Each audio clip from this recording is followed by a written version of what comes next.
Hey guys, welcome back to the channel. As I said in the last video, we were going to get new wheels on the car, so I figured we'd start with that.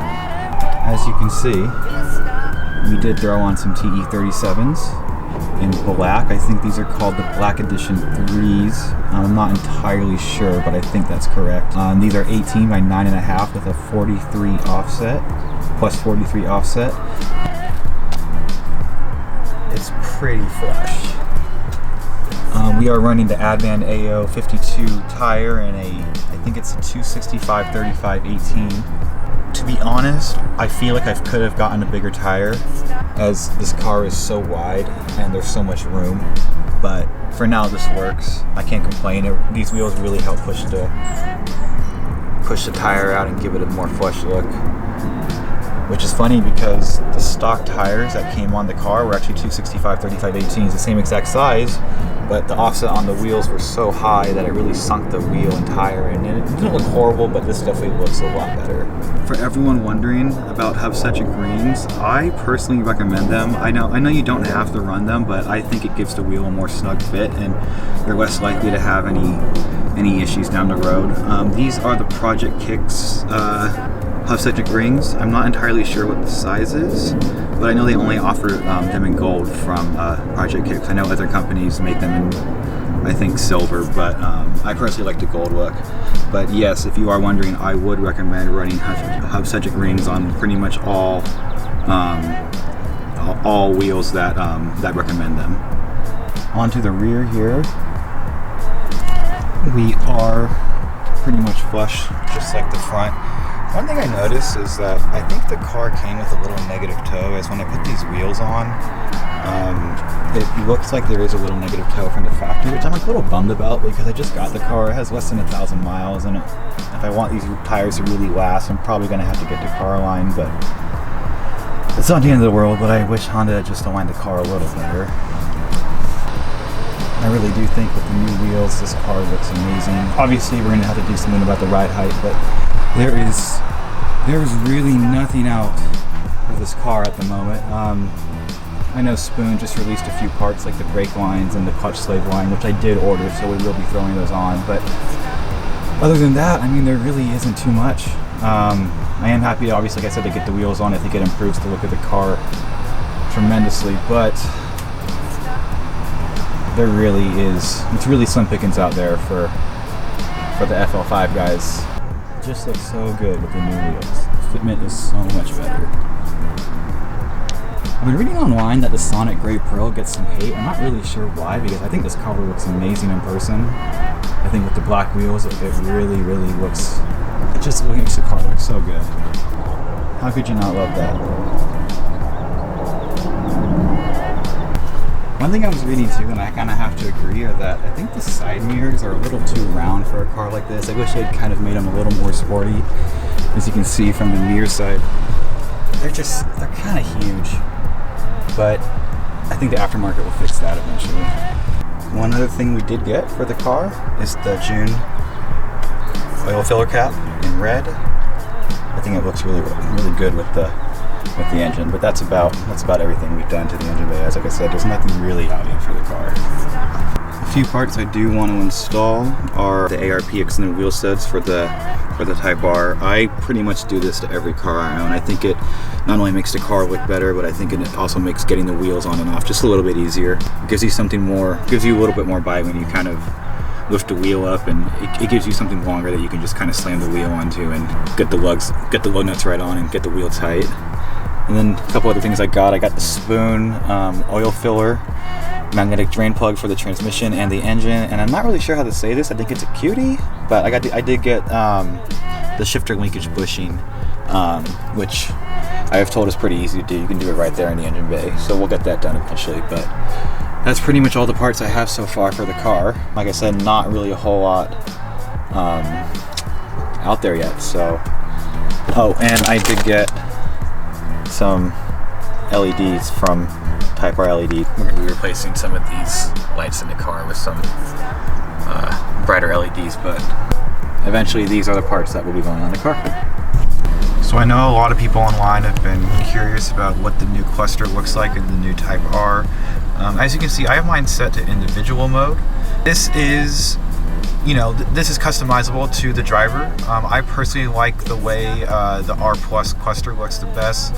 It kind of focuses more just on the tach, and it shows the miles per hour right in the middle. Everything you kind of really need when, you know, driving spiritedly. You don't really need anything else. Over here you can see Honda displays most of the essential stuff that you probably want to know if you were on the track, like water temp, oil pressure. That's the external air temp, so the temperature outside the car, intake air temp, and boost pressure. I know you are able to log this data, let's say if you're on the track, and you can, I know Honda has some kind of scoring system that has some kind of scoring system that will kind of tell you how good of a driver you are, I guess, but I've never really used it and probably won't use it. I don't know if I really need Honda telling me how bad of a driver I am. But I do like this. In most of my cars I've ever had in the past, these are aftermarket gauges I would have to install somewhere in the car or have some kind of readout, but I like how Honda just gives it to you, which is actually very convenient. I think one of the coolest things actually is when you step on the brake, the little brake light in the car and the screen lights up. I thought that was pretty cool.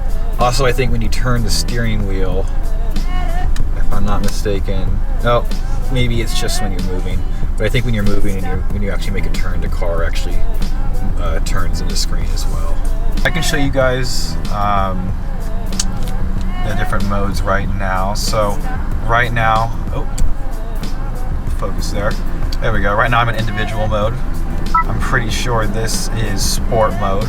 So it gives you the traditional style tach and speedometer, but nothing super crazy. And then I think if you go to comfort mode, it pretty much looks exactly the same.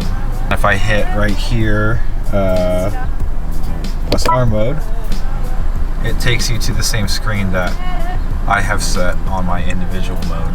I think the steering in plus R mode is a little too heavy, so at least for daily driving, and the suspension is a little too tight. So I have the same exhaust note, the same cluster here, but everything else is pretty much almost like comfort mode, where it makes daily driving just a little more comfortable. Oh, for everyone wondering what number Type R I got, I have number 830. There honestly isn't that much out on the market yet as far as FL5 parts go. We did replace the shift knob. I've been ordering shift knobs from this company called Lathworks. This guy Chris runs this amazing company, and he makes aluminum and titanium and all sorts of parts, shift knobs, anything really you could think of that you could replace with titanium or aluminum, he probably makes for your car. And I ordered this shift knob from his website, and I like the shape. It's got that classic Honda kind of teardrop look, but it's just a little big. It just feels kind of massive in my hands. I mean, I don't have huge hands, but it just feels a little big. Also, for all you FL5 guys who are wondering how the shift collar boot works, I just found out you just kind of twist it, and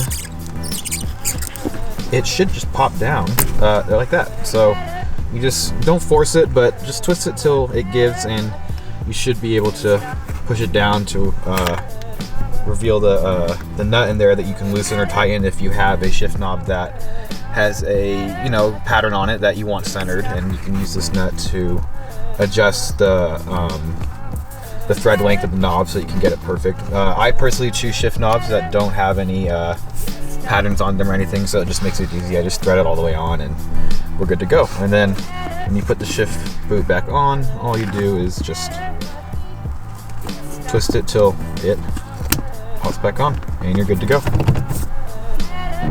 One other thing I did replace are these Type R formats that I got from Honda. They kind of hug the side of the footwell here a little more because it's been raining here in LA a lot, and I noticed the red formats were just getting disgusting, and I wanted to put something in for now, at least during the wet season, so that it keeps the carpet and everything a little nicer. These were about $180, I think, from Honda. Official Type R logo right there. Nothing crazy, but just a little more protection for the actual red carpet underneath. I'm not a huge fan of rubber mats for some reason. I think they kind of take away from the aesthetic look of the interior. Also, I don't really like the feeling of rubber underneath my feet. I know some people who live in, you know, really snowy climates and places where it's a lot wetter most of the year. You know, having rubber floor mats might be the way to go, but for here in LA, this is more than enough. Alright guys, so that's about it as far as the update on the new Type R. Along with the new wheels and the small little parts we got for the car. That's pretty much it as far as what's out on the market. So we will be buying more parts as soon as they start trickling in and we can start upgrading some things.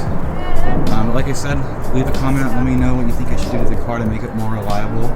Or if you just have any suggestions on anything you've heard of that's out for the car yet that I might want to get. So like I said, please leave a comment, give the video a like, and I'll see you in the next video. Thanks.